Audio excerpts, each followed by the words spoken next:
Join me, 48 Hours correspondent Erin Moriarty, on my podcast, My Life of Crime, as I take on true crime investigations like no other. This season, I'm looking into the labyrinth of crime and secrets within families. I'm cutting straight to the evidence and talking to the people directly involved, including investigators and the families of victims. Listen to My Life of Crime with Erin Moriarty wherever you get your podcasts.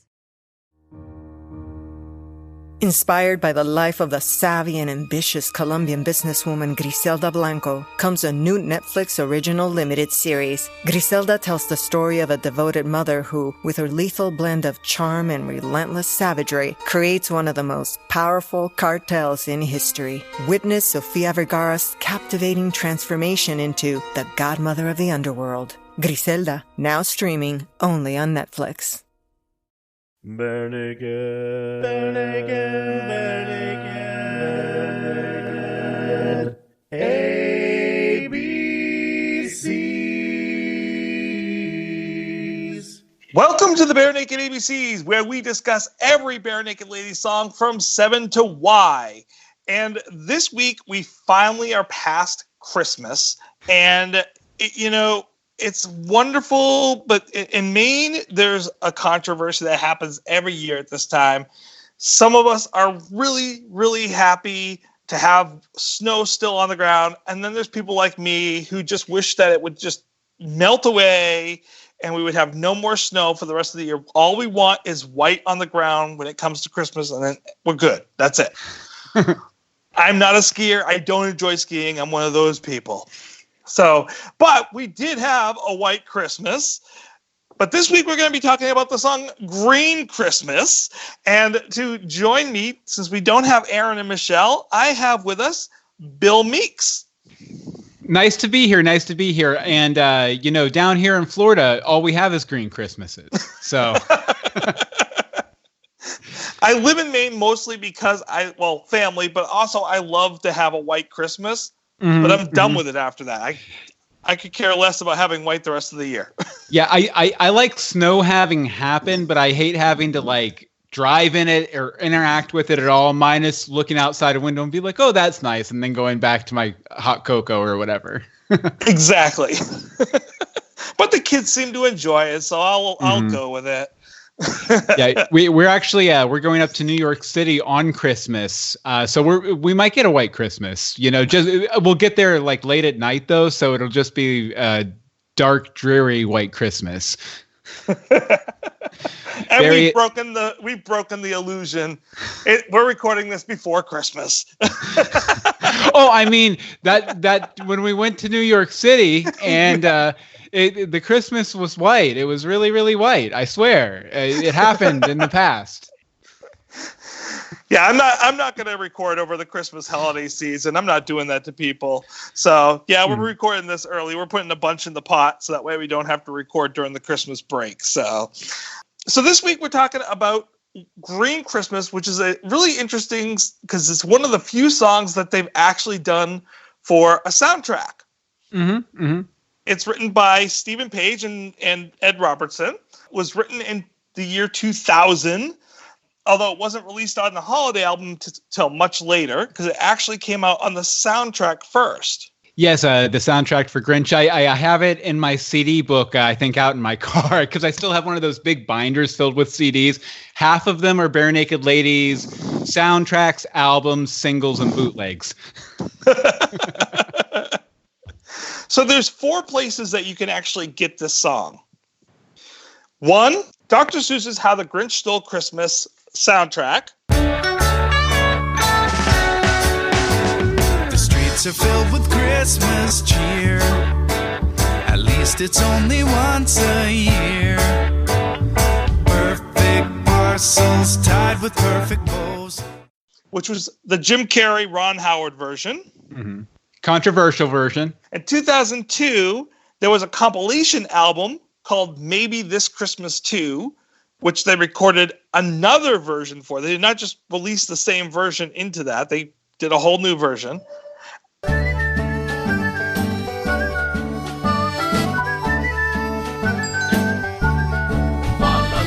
Carol Don't wanna hear them anymore. Stockings on the mantle, it snows here every day. And then we have the holiday album where they did another version of the song again. Stockings on the mantle, it snows here every day, but it's a green Christmas anyway.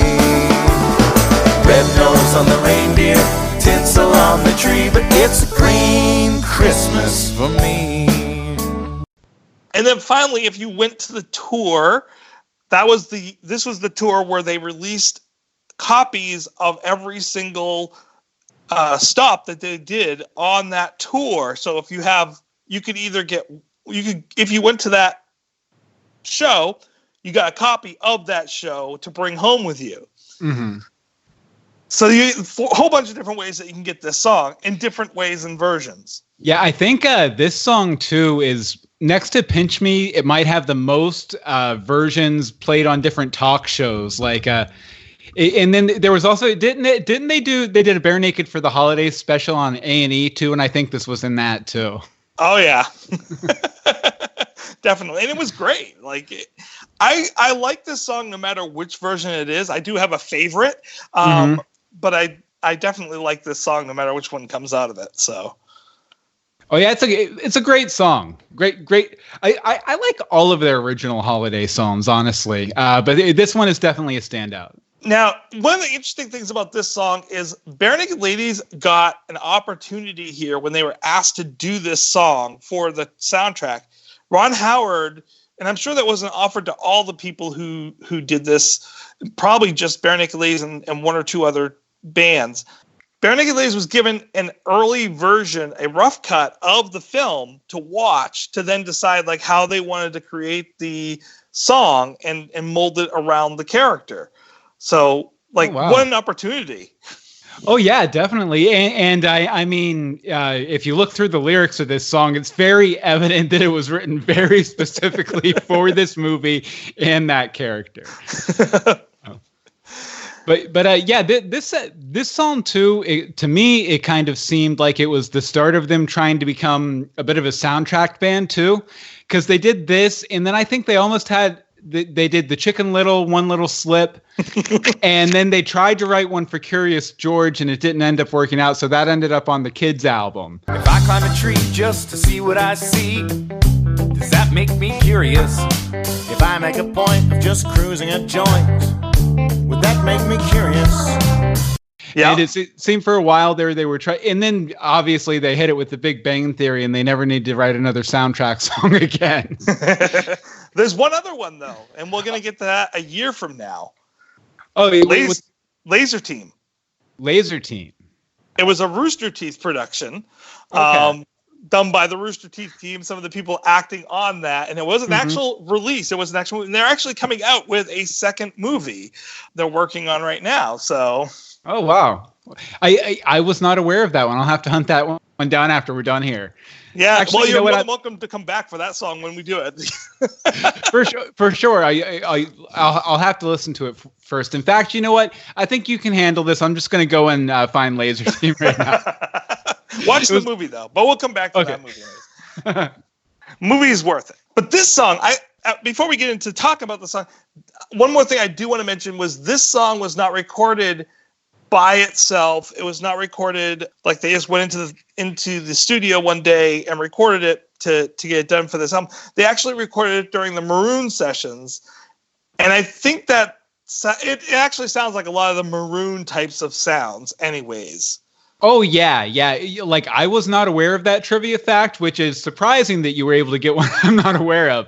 But that totally makes sense. The song has the exact same quality as all those Maroon songs. Like, I don't know how to explain it. It's just sort of this soft mastering to them. They all kind of have the same quality. And I mean, B&L's albums are all sort of like that, where...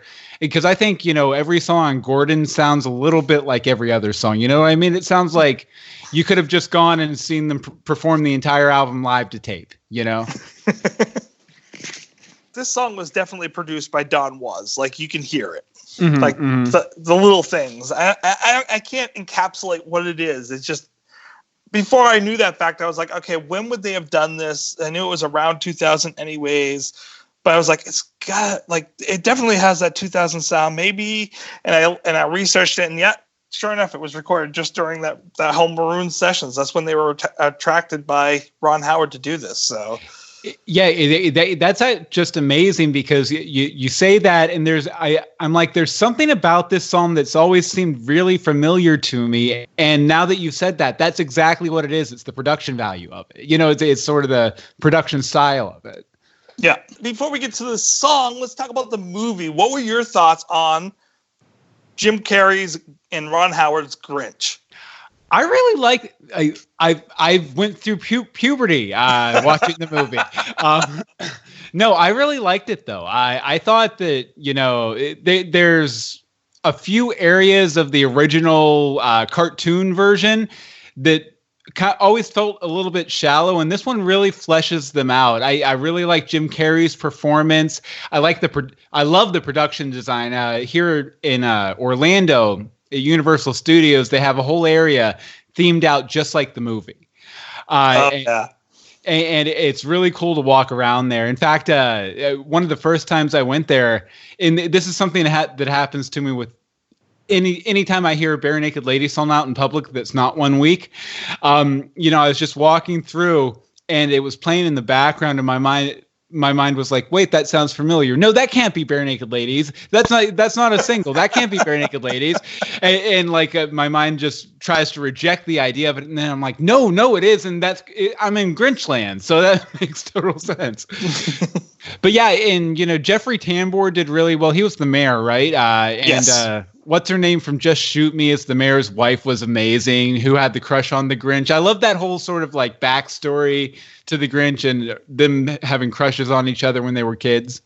And I think that's the part that gets controversial, what people have for a problem with it, that and Jim Carrey being who Jim Carrey is and being outlandish. Mm-hmm. But I think that's what this character really needed for that film anyways, to make it more than just this dark, hated character all the time. Like, you have to make him somewhat silly. Yeah. So that kids can watch it. Mm-hmm. Did they do anything like that in the new one? I haven't seen the one they came out with last year yet. Well, they did, but they didn't have to make it as silly.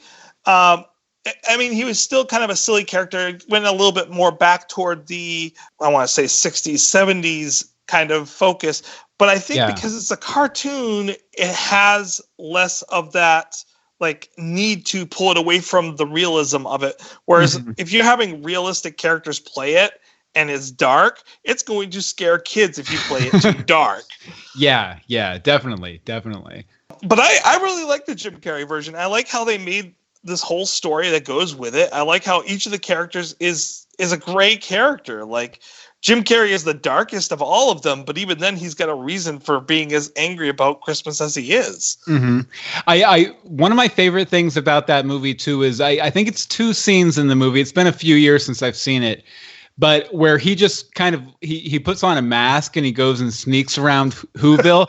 I was like, that makes total sense that, he would do like some reconnaissance before launching this big Christmas plan, which you never got in the original story. Right. It was like he was just up on the mountain watching them, and he was like, oh, I'm going to go down there without checking anything out, Right. And this is one of, not just the Jim Carrey version, but this is my favorite Dr. Seuss book. This is my favorite Dr. Seuss cartoon. It is my favorite Christmas story next to Scrooge. And my favorite being Scrooged. Again, I like a little humor in my dark stories. I really like the theme of this, which is Christmas is so much more than just commercialism. Mm-hmm. And to be attacking that back in the 60s and 70s as Dr. Seuss did, and then to continue with that theme and make sure they pushed it, and in a time when it was extremely commercial, the aughts, is amazing. Like, it was controversial almost in a way to like do that. That, all that being said, though, they did kind of merchandise the heck out of this. They did. When it came out. It's kind of like when they came out with the Lorax movie a few years later, and then they were putting it in like car advertisements. It's like, ooh, maybe don't do that. Yeah, that doesn't quite work right. Yeah. So let's talk for a second about the theme of this song. You were mentioning earlier, like they did a really great job of taking the movie and blending it down to the base components and putting it into song. And I think one of the great things about this song for me is it's not just telling the story of the movie. It's telling you what you need to know about this character and what their motivations are. And then, like, this is the thoughts the Grinch is having, the emotions the Grinch is having, without telling you all the story and throwing in all the reasons behind it and too many details. Yeah, and there's just a lot of really great holiday imagery in it too, you know, even versus the character stuff, and it makes it so great because I believe it plays in the movie right when they first go into Whoville, right? Or maybe when he's going into Whoville. Yep. And it just makes it really feel like Christmas. You know, all the tinsel on the tree, the icicles, all this Christmas imagery. But then, you know, when you listen to it independent of watching the movie, you kind of just picture the Grinch out there on that cliff face looking down on Whoville while all this is going on, brooding. And I think that's great. Like, we have the idea that why the Grinch is so upset about the holiday. We don't have all the backstory. We don't know how he was rejected and all that stuff. Yeah. But we have the basics of, like, he's lonely. He's tired of seeing everyone being happy except for him. And then to some extent, he's tired of the commercialism of Christmas. Some might say he's green with envy. That was one of the great things that I love that they did that. So they're like going in three different ways. Like you have green Christmas as in like no snow on the ground. You got green Christmas as in the envy, and then you got green Christmas because he's the Grinch. Like, what a great way to like blend all three ideas into one song. Oh, and it's classic BNL too. They love doing that, like just taking a phrase and like turning it around a couple times and looking at it from a few different angles. One of the reasons I love their lyrics so much.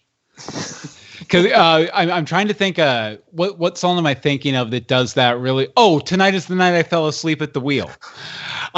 You're the last thing on my mind. The way that just kind of shifts and flips during the course of the song, you know? Yes. I can't wait to get to that song because I love how that does that. In 4 years. Pretty much. Oh. So there was one person that put it on, that was online in the songmeanings.com, songmeanings.com. I mean, let's say that right. And I want to read what he said because he put it really well, and I didn't think of it this way, and I think it's an excellent point. Yeah, I agree with you guys somewhat, but I think there's more to it. A strong, ever-present, reoccurring theme in BNL music is the chronic depression, manic depression, suicide, but it's not always obvious. They do a lot of benefit and awareness concerts for causes related to mental health. Anyway, Christmas time is a really hard time of year for people with depression, especially single and lonely people. First verse talks about how great Christmas is, but it's a green Christmas for the speaker regardless. Second verse makes the point to mention the couples enjoying the season together, the loneliness thing. Then things like making angels and skating, and then saying he's jealous or green with envy. The bridge says he's green because of everything I miss. He is missing out on relationships, hates being alone, such a wasted season for single people, and he's wishing to not feel this anymore. And then the carolers at the door, he doesn't want to hear them because he's just so sick of the season, and everything reminds him of how miserable he is. And happy people and carolers throw into sharp relief his melancholy. And then finally the song ends by saying that it snows there every day, but it's green anyways, which removes the doubt that it's green literally, but it's just a metaphor. And so this is me speaking again. I think that's great from a number of reasons because, it brings up all that depression that often is in Steve's writing. But the Grinch is depressed. Like, you see it throughout the movie until the very end that he's a very depressed character for all he's going through. And the guy is right. Christmas and the holidays are the hardest time of the year for people that are depressed because You see other people around you always happy. You know that you, quote unquote, should feel happy, but don't. And that makes you feel guilty and ashamed and embarrassed for not feeling that way, which is even worse. This is a horrible time of year for people that are depressed. Yeah, and I mean, if you're lonely like that too at this time of the year, you have the whole FOMO thing because you're going on social media and everyone's posting their hot chocolate and they're, caroling and they're lighting up the trees at the local park, all that stuff, and you're like, man. And as a person, like there was a year where I was severely depressed during the holiday season, and it was the worst time. And like, I just shut everything and everyone out of my life at that period of time for a year because I didn't want to have anything to do with all of that happiness that year. And I needed that for that year. Like, I'm not sad that I did that, but I now understand like how people that have major depression or manic depression also feel during that time and how that must feel to be that way often. Yeah, I actually, up until a couple years ago, I had taken about a decade off from celebrating Christmas. It was sort of like a protest against the commercialism of the holiday and all that kind of stuff. And so just anytime anyone would, ask me why I don't celebrate Christmas, I'd give them my little spiel and, maybe make them think about it a little bit more. So I did that for like 10 years, but it was a really rough 10 years, especially once I had, a wife and kids and everything. Cause they would go off to do the whole family thing for the day and I'd be stuck at home. Or one year we went up north to visit my wife's family. And so we were staying at her cousin's house and everyone woke up to open the presents. We were all sleeping in the living room. And so I had to put a blanket over my head and block out the holiday while listening to everyone have a great time opening their presents. And it wasn't fun.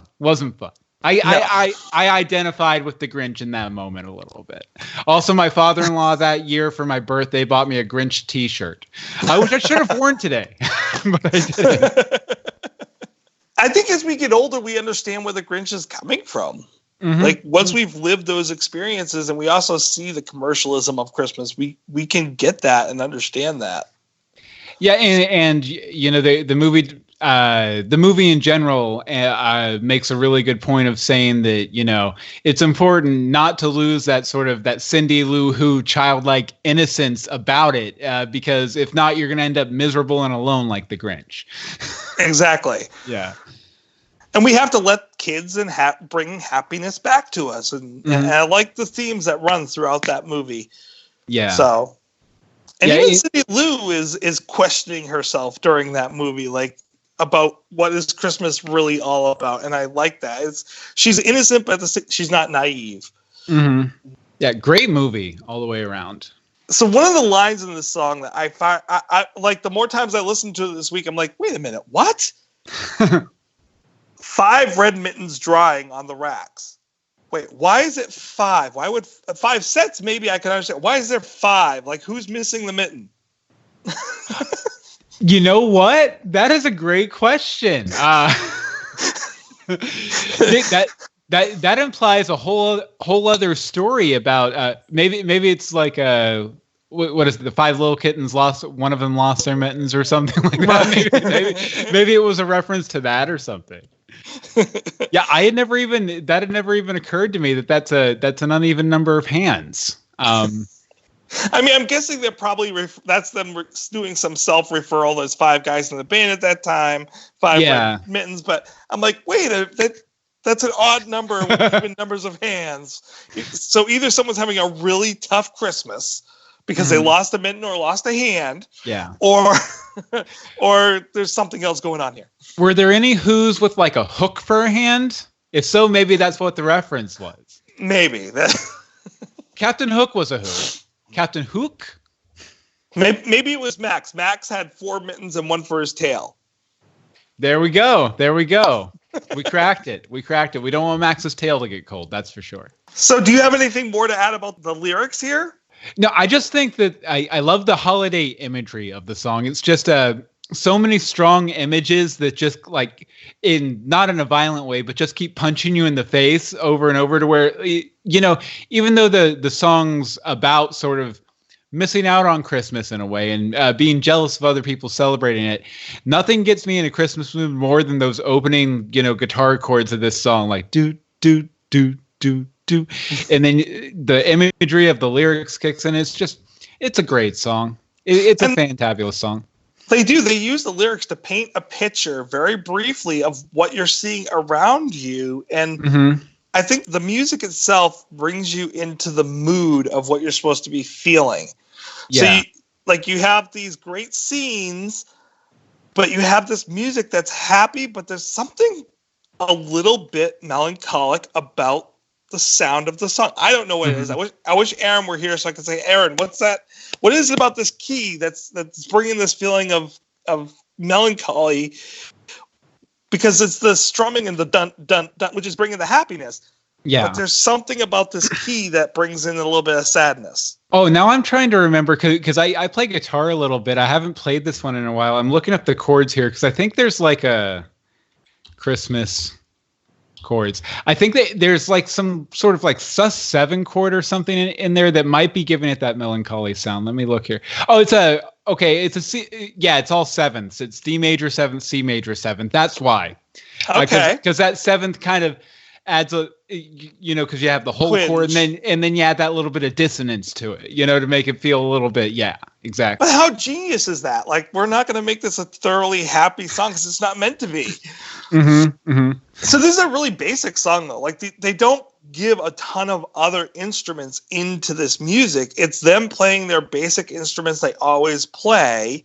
And the harmonies are just gorgeous, by the way. 5 red mittens drying on the rad, and needle shedding tan and balm. Red bows on the railing, snowflakes on the ground, but it's a green Christmas in this town. Of course, we're talking BNL, like as always, yeah. But we can't say that it's not. Like, this week is one of those perfect examples of the harmonies being in the background. And they don't do it a lot throughout the song, but it's those ahs in the background. And green, 'cause of everything I miss. And I think my favorite part is the carolers are at my door, and I don't want to hear them anymore. And so you have them caroling in the background. He slams the door, and boom. Carolers are at my door. Don't want to hear them anymore. Yeah, absolutely. Because they do the fa la la la la. Yeah, in the background there. I love that. And the first time I heard that, I was laughing so hard because I didn't see it coming at all. I mean, obviously now I know it's coming every time. Yeah. And it still brings a smile to my face. But that first time, I did not expect him to slam the door in their face. And it was just hilarious. You never hear that happening in a holiday song. Unless it's a Grinch-related holiday song, I suppose. That's true. Did they use Green Christmas in the new one at all? They did not. That's a shame. In the new one, because they did use some big names, but they didn't use this song, which I was like, that's a loss. Like, I would have expected them to use it because it specifically was written, but maybe there's some kind of special licenses around this song for that. Well, the thing is, I don't know if there a lot. I mean, obviously, you and me are big fans of this movie, but I don't know if a lot of people have a lot of love for this interpretation of it. And it always shocks me when I'm browsing around online on a comment thread or something, and this movie comes up, and people are like, "Man, that movie sucked," and I'm like, "What are you talking about? That was a great movie." Right. The one that they used for the 2018 movie was they did Christmas in Hollis. That was their big we're going to use a big name for this. Gotcha. So, like you had said, it's a controversial movie, and I don't understand why personally myself. I love this movie, and I even love You're a Mean One, Mr. Grinch off this movie, and I love the original so much, but I love what he did with this on that. To the point that I was like, all right, I got to buy the CD just to get this version. That is really cool. This version of Grinch Who Stole Christmas just had a great soundtrack all the way around. It's just a really good album just to toss on and, in the background while you're making cookies and everything, for sure. I'm going to pull up who else is on this. Hold on. We have Busta Rhymes doing The Grinch 2000. Hallelujah, kids hear this. Come on, while I lace it and try to prepare this for y'all. Oh, well, I got a story to tell about a dude I met once miserable as hell. And how grouchy he was, and how slouchy he was. And when he talked, you smell his breath, and how frowsy it was, and how drowsy he was. And if you daydream, I'll give you a pinch. Now let me tell you about Mr. Grinch. Of course, Barenaked Ladies. We have Little Isildur and the Inquisitors. Baby, picture you and me hanging around a Christmas tree. Colored lights and an angel up above. Christmas of love. We have Ben Folds doing Lonely Christmas Eve. Feast, feast, feast, feast. They'll have more than anyone could ever eat. Me, I'm stuck here with my cream of wheat. There's no one here to feast with me. We have Oh, Smash that's a good Mouth. one. Yeah. Smash Mouth. Mama told me, boy, you best behave. 'Cause Santa keeps a list of all his faves. We have Trans-Siberian Orchestra. Great.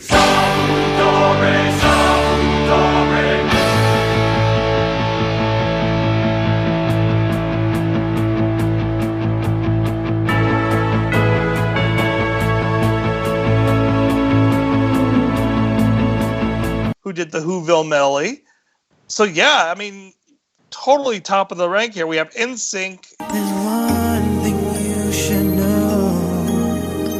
On this Christmas, baby, you don't have to be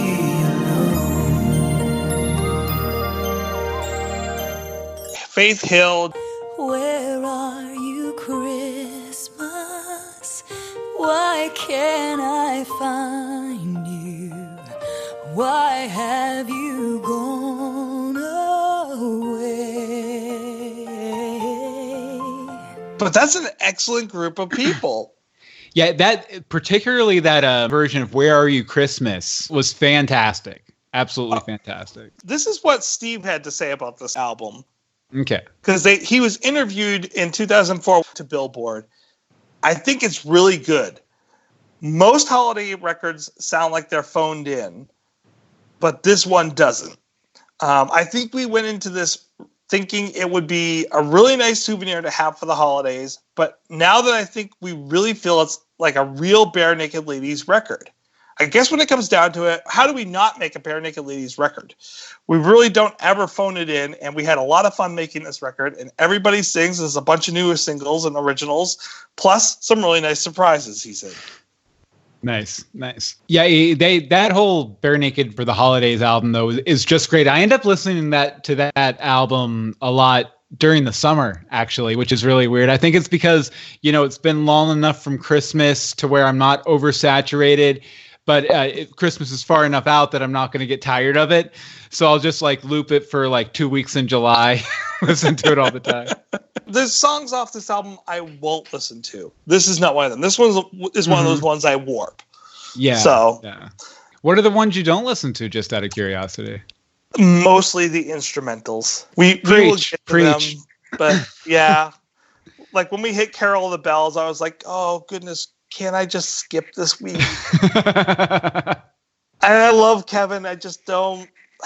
I'm not a synth person when it's by itself or when it's the majority of the main focus of a song. Plus, if it's instrumental, what really, I mean, that cuts out half of what you're going to talk about. So it's going to be a 10-minute episode.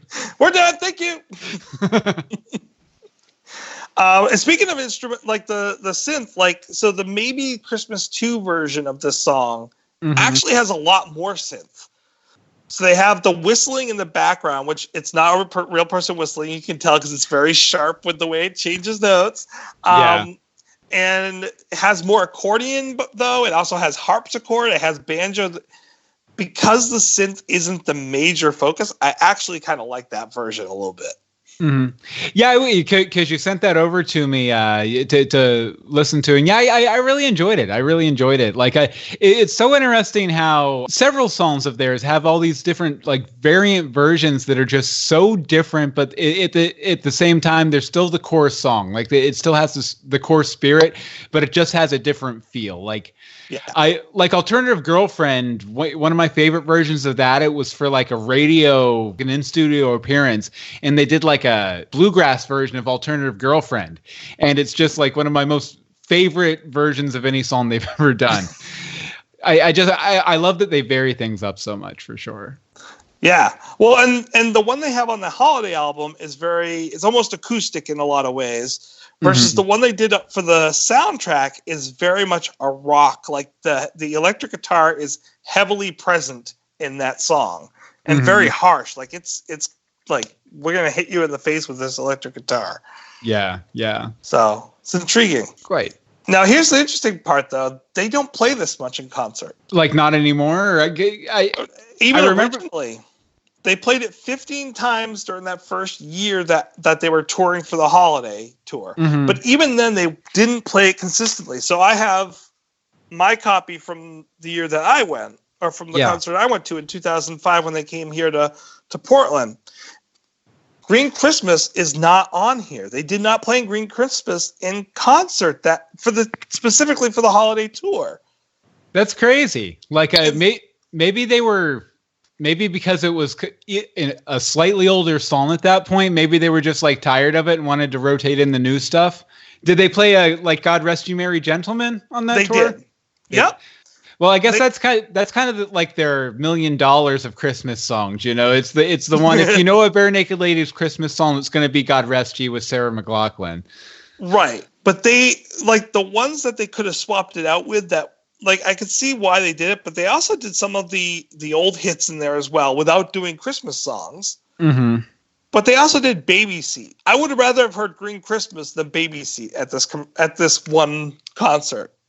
Baby Seat is such an odd choice because, that was so many years after Maroon came out.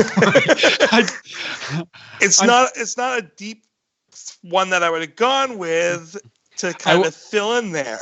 I wonder if, because I guess the Christmas album really doesn't have anything that showcases Steve's voice a lot. So maybe they picked Baby Seat to kind of get him up into that higher register and let him show off a little bit. Maybe that was it. Maybe. But they don't play it in concert. And since then, they've only played it 13 times. And I know they play a lot of December shows. So it's not like they don't have chances to play Green Christmas. They just don't do it. Mm-hmm. And they haven't played it once since 2014, so 5 years ago.